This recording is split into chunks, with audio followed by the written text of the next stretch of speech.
Winter 1944. The Hurtgen forest held its cold the way old stone holds it.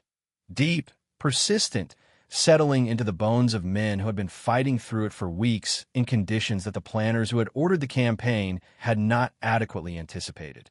German defenders, dug into prepared positions among the dense fir trees, had every advantage that terrain and preparation could provide. They had fought across more fronts and absorbed more combat experience than most of the American riflemen advancing toward them, many of whom had been civilians a year earlier and had crossed an ocean to fight in conditions that no amount of stateside training could fully replicate. The arithmetic seemed to favor the defenders, and yet the American advance continued, slow and costly, but continuing, and the German riflemen who faced it found themselves, with a frequency their own marksmanship training had not prepared them to expect, outshot. If you are watching this for the first time, subscribe and hit the bell. These are the stories that history almost forgot, and we find them every week. To understand why this happened, one must look past the individual rifleman entirely and toward the systems that had produced him. The Wehrmacht's marksmanship training was, by any technical measure, excellent. German riflemen trained extensively with the Karabiner 98K, a bolt-action rifle of proven accuracy. Precision fire discipline at the individual level was genuinely rigorous. German doctrine treated the rifleman as a supporting element to the squad's machine gun, the MG-34 or MG-42, which carried the unit's real firepower. The rifleman's job was to provide aimed, deliberate fire, conserve ammunition, and protect the gun team. This doctrine made sense within Germany's industrial constraints. Ammunition production, like everything else in the German war economy by 1944, was being rationed against a shrinking base of raw materials and a manufacturing capacity under sustained Allied bombardment. A doctrine built around volume of fire was simply not sustainable when the volume itself could not be guaranteed. The American rifleman trained differently because the American Army could afford to let him. The M1 Garand, semi-automatic, an 8-round clip that ejected itself with a distinctive metallic ping when empty, gave each individual soldier a rate of fire that the bolt-action Kar 98K could not match under any circumstance, regardless of the skill of the man operating it. This was not a marginal advantage. In the close, fast, disorienting engagements of forest fighting, where targets appeared and disappeared in seconds among trees and underbrush, the ability to fire 8 aimed shots without working a bolt action between each one was the difference between engaging a target effectively and losing the engagement window entirely. American training doctrine, reflecting the industrial reality behind it, emphasized exactly this advantage.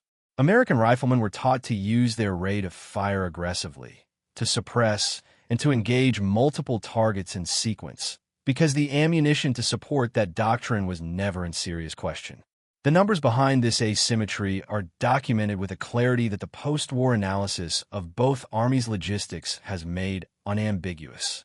American ammunition production for the M1 Garand's .30-06 cartridge ran into the billions of rounds across the war, manufactured in facilities that operated without the disruption that Allied strategic bombing was inflicting on German industry throughout 1944.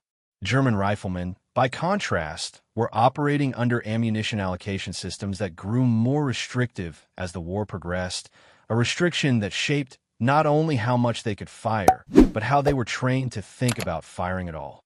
A German rifleman who had been taught, from his earliest training, that every round mattered and every round was scarce, approached a firefight with a fundamentally different relationship to his own trigger than an American rifleman who had been taught that the round in his rifle was simply the first of many that would keep coming as long as he needed them.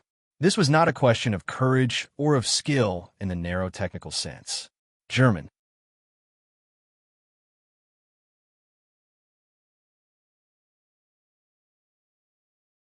marksmanship instruction, where it could be sustained, often produced individual shooters of exceptional precision. The disparity that decided so many small unit engagements in the war's final year was institutional rather than personal. It was the difference between a rifleman whose doctrine had been built around scarcity and a rifleman whose doctrine had been built around abundance.